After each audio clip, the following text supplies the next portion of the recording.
उपसा जलसिंचन योजनांसाठी वीज दर सवलतीला मार्च 2027 पर्यंत मुदतवाढ. अतिउच्चदाब, उच्चदाब व लघुदाब उपसा जलसिंचन अशा प्रकारच्या 1789 योजनांना वीज दरात सवलत मिळणार आहे. नागरी पायाभूत सुविधा विकास कर्ज योजना अंतर्गत पहिल्या टप्प्यात हुडकोकडून 2000 कोटी रुपयांचे कर्ज घेण्यास मान्यता.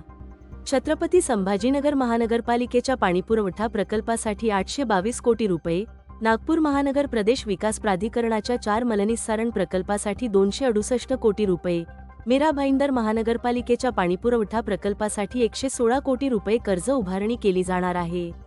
अकोला जिल्ह्यातील घोंगा आणि कानडीता, मूर्तिजापूर येथील लघु पाटबंधारे प्रकल्प योजनांच्या दुरुस्ती खर्चाची तरतूद. मूर्तिजापूर तालुक्यातील सिंचन क्षमतेत वाढ होणार.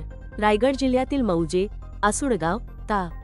पनवेल येथील शासकीय गायरानातील 4 हेक्टर जमीन भारत सरकारच्या सबसिडरी इंटेलिजन्स ब्युरो यांना अधिकारी, कर्मचारी यांच्याकरिता निवासस्थाने बांधण्यासाठी देण्यास मान्यता. मुख्यमंत्री माझी लाडकी बहीण योजनेसाठी ऑगस्ट महिन्याचा हप्ता जमा करण्यासाठीचा निधी मंजूर करण्यात आला आहे. त्यामुळे लाडकी बहीण योजनेचा ऑगस्ट महिन्याचा हप्ता जमा होण्यासाठीचा मार्ग मोकळा झाला आहे.